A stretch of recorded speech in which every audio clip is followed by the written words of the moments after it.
नमस्कार, आप live cities देख रहे हैं। आपके साथ मैं हूं वसीम खान। देखिए, बिहार की सियासत अचानक गर्मा गई है। गाड़ियां इधर से उधर दौड़ती हुई दिखाई दे रही है और अब तेजस्वी यादव देखिए सदन में दिखाई नहीं देंगे।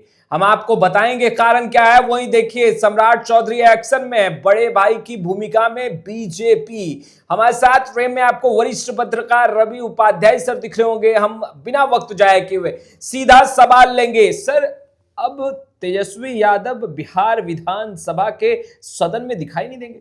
देखिए, सबसे बड़ी बात है कि नई सरकार का जो विधायक हैं उन लोगों का शपथ ग्रहण समारोह चल रहा है। कई ऐसे विधायक एक के दूगे अब छूट गए हैं जो शपथ नहीं ले सके किन्हीं कारणोंवश। तो वो अब आप देखिए कि सदन में जो गर्मा गर्मी, जो गर्माहट विपक्ष की मौजूदगी में दिखाई पड़ती थी, वह अब आपको नहीं दिखाई पड़ेगा। नहीं दिखाई पड़ेगा क्योंकि देखिए, इसके कहने का मतलब ऐसे कि आप सदन में, आप विधानसभा में जब आप देखते थे तो विधानसभा में किस तरीके से विपक्ष में रहते हुए भी तेजस्वी यादव या राष्ट्रीय जनता दल या फिर महागठबंधन की हम लोग बात करें तो वो गर्माहट, वो बौखलाहट, वो तड़तड़ाहट बिल्कुल सदन के अंदर दिखाई पड़ती थी। और सदन के बाहर, जिसे कहा जाता है ना कि सदन के अंदर और सड़क से लेकर सदन तक जो विपक्ष की अहम भूमिका होती थी, वह भूमिका अब इस बार का जो नया परिणाम निकल करके आया है, जो डबल सेंचुरी का आंकड़ा पार किया है एनडीए, उसके बाद से कहीं न कहीं विपक्ष जो है सो बैकफुट पर पूरी तरीके से चली गई है।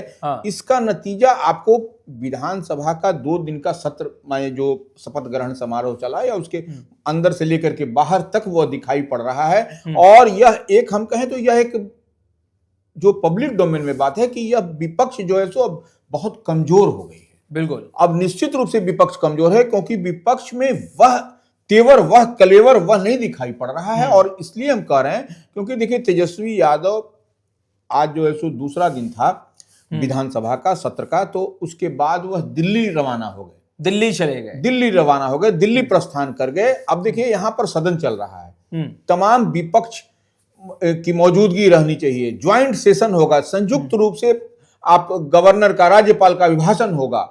और आपको देखिए, विपक्ष में जो नेता प्रतिपक्ष हैं वही गायब रहेंगे।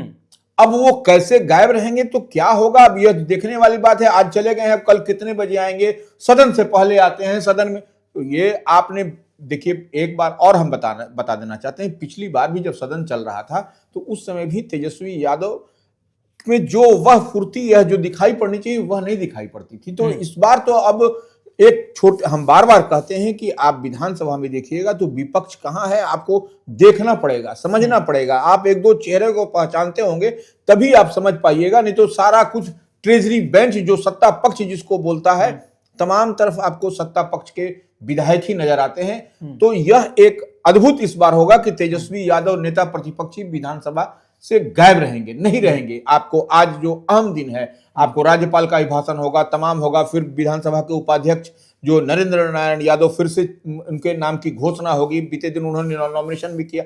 तो यह एक अजीबोगरीब स्थिति दिखाई पड़ेगी आपको। और यह कहीं ना कहीं विपक्ष पर जो है सो राष्ट्रीय जनता दल पर भी यह उंगली उठ रही है। लोग कह रहे हैं, देखिए, चुनाव में जीत हार एक अलग मसला हो सकता है, कोई जीतता है, कोई हारता है, कोई पार्टी बड़ा छोटा हो तो वह, लेकिन आपको आपकी उपस्थिति निश्चित रूप से सदन के अंदर होनी चाहिए। सदन के अंदर आप रहिएगा तभी आप सरकार को घेर पाइएगा। और उससे घेरने का मतलब यह है कि आम आवाम को लाभ होगा उससे। वो जनता के जो मसले हैं, जनता के जो आप नुमाइंदे हैं, तो जनता के मसले मिसाइल को आप सदन के अंदर उठा सकेंगे पूरी मजबूती से। और जब नेता प्रतिपक्षी नहीं रहेंगे, तेजस्वी यादव ही नहीं रहेंगे, तो फिर विपक्ष की क्या स्थिति परिस्थिति सदन के अंदर होगी, यह देखने और समझने वाली बात है। ऐसे कल से ज्वाइंट सेशन चलेगा। ज्वाइंट सेशन का मतलब आपको विधानसभा का तो चलेगा ही, विधानसभा और विधान परिषद के दोनों सदस्य होंगे, उनको राज्यपाल का संबोधन किया जाएगा। उसके बाद से फिर विधान परिषद अलग चलेगा, विधानसभा अलग चलेगा। तो ऐसे में 5 तारीख तक सदन है। तो आप देख लीजिए कि अब 2 दिन 3 दिन का इसी तरह का सत्र हो जाएगा। तो जो एग्रेशन जो आपको विपक्ष को दिखाई पड़ता है, वह विपक्ष का एग्रेशन आपको सदन के अंदर दिखाई नहीं पड़ेगा इस बार। और ये कहीं ना कहीं यह जो चुनाव परिणाम के नतीजे हैं, यही जो है सो एक तरीके से डिमोरलाइजिंग है विपक्ष के लिए। क्या तेजस्वी यादव थक हार गए हैं चुनावी परिणाम नतीजे जिस तरीके से निकलकर सामने आए हैं? क्योंकि आज तेजस्वी यादव जब सदन में बोल रहे थे, तेजस्वी यादव का वो तेवर और वो फ्लेवर देखने को नहीं मिला। देखिए, निश्चित रूप से जो हम तो बार बार कह रहे हैं कि तेजस्वी यादव को यह सब भूल जाना चाहिए, चुनाव नतीजों को भूल जाना चाहिए, उनको आगे बढ़ के फ्रंट फुट पर खेलना चाहिए, न कि वह अपने पैर की तरफ देखे। मोर को देखिए, मोर में सारी खूबसूरती होती है, लेकिन मोर जब अपने पैर को देखता है तो वो सब छोड़ देना चाहिए। आपको आगे बढ़ करके आम आवाम की बात, मसले मिसाइल को उठाना है और चलना है, तभी आप कुछ आगे कर पाइएगा। क्योंकि अब लालू प्रसाद यादव के पुत्र हैं, और यदि आप इस तरीके से देखिएगा तो फिर आपकी पाठशाला में आपने पूरा लालू जी से आपने ग्रहण नहीं किया है। तो इस बात को देखिए, उतार चढ़ाव राजनीति में होती रहती है, इसको मानना पड़ेगा और तेजस्वी यादव को सदन में मजबूती से रखना पड़ेगा, जनता के बीच जनता के सवालों को उठाना पड़ेगा। और सदन में आप अगर एब्सेंट रहिएगा तो निश्चित रूप से यह तमाम जो महागठबंधन, जो इंडिया ब्लॉक जो हम लोग कहते हैं, उसके तमाम विधायकों पर भी इसका असर पड़ेगा। यह एक बड़ी बात। बिल्कुल। अब देखिए, बिहार में सर बीजेपी ने एक बार फिर मास्टर स्ट्रोक खेला। अब नीतीश कुमार इधर से उधर चाहकर भी नहीं हो सकते। ऐसा हम इसलिए कर रहे हैं कि प्रेम कुमार स्पीकर चुन लिए गए हैं बिहार विधानसभा में। सर, सबसे पहली प्रतिक्रिया क्या होगी, आप कैसे देख रहे हैं? प्रेम कुमार अध्यक्ष बनाए गए हैं बिहार विधानसभा में। नहीं, देखिए, विधानसभा का इस बार दो चीज समझना होगा। हाँ। एक बार तो बात है कि विधानसभा के अध्यक्ष भारतीय जनता पार्टी से बने हैं, प्रेम कुमार बने हैं। हाँ। और लेकिन हालांकि इससे पहले भी भारतीय जनता पार्टी के प्रदेश अध्यक्ष, भारतीय जनता पार्टी के अध्यक्ष रहे विधानसभा में। हाँ। आप विजय सिन्हा की बात कर लें, नंद किशोर यादव की बात कर लें, तो यह होते चले आए हैं, यह कोई नई बात नहीं है। लेकिन तब है कि आपको विपक्ष को मजबूती से रहने की जरूरत है। और देखिए, जो आप इधर उधर कहने की बात कर रहे हैं, तो यह आंकड़े पर अगर हम बात करें, 2020 में हम लोग चलते हैं, 2020 पर बात करते हैं, उस समय भारतीय जनता पार्टी 74 सीट जीत करके आई थी और जेडीयू जो है सो 43 सीट पर थी। राष्ट्रीय जनता दल 75 सीट पर थी और वह 75 ऐसे हुआ कि ओवैसी की पार्टी AIMIM के 4 विधायकों को इन्होंने अपने पाले में कर लिया, राष्ट्रीय जनता दल ने 2020 में। तब इनकी संख्या 75 हो गई, भारतीय जनता पार्टी से 1 विधायक अधिक हो गए। उसके बाद कांग्रेस के 19 विधायक, CPI-ML के 12 विधायक थे। तो यह एक उस समय 2020 का सिनेरियो था। अब आप 2025 में आइएगा तो भारतीय जनता पार्टी फिर बड़े भाई की भूमिका में है। 89 विधायक उनके हैं भारतीय जनता पार्टी के सदन में। बिल्कुल। और जेडीयू के 85। देखिए, जेडीयू ने लाख प्रयास किया, लेकिन भारतीय जनता पार्टी बड़े भाई की भूमिका में इस बार भी है। और राष्ट्रीय जनता दल जो छोटी पार्टी हो गई है, अब 25 ही विधायक मात्र रह गए हैं और कांग्रेस के 6 हैं और CPI और ML के जो है सो 2 विधायक हैं। तो यह संख्या बल भी बहुत कम हो गया है। तो ऐसे में इस बात को समझना पड़ेगा कि क्या आप कैसे बेहतर स्ट्राइक करिएगा और कैसे करना पड़ेगा। और जो नीतीश कुमार के इधर उधर, अब तो इधर उधर जाने की बात ही नहीं है, यह तो किसी भी तरह का कोई बात कहता है तो वह अतिशयोक्ति होगी।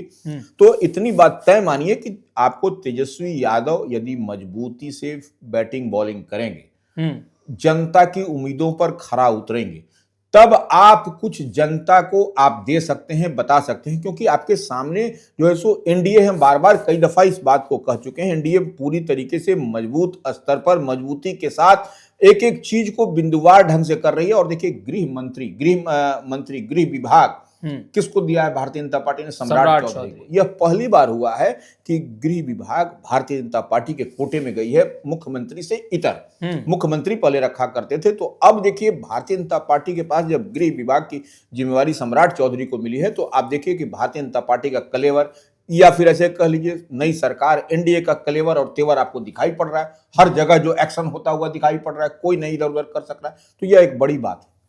तो सर, सम्राट चौधरी भी एक्शन में हैं और लगातार जिस तरीके से अब बुलडोजर एक्शन चल रहा है, ऐसे में विपक्षी खेमा में काफी सन्नाटा सा पसरा हुआ दिखाई दे रहा है। सर रवि सर, तो इसे आप कैसे देखते हैं? और तेजस्वी यादव दिल्ली रवाना हो गए।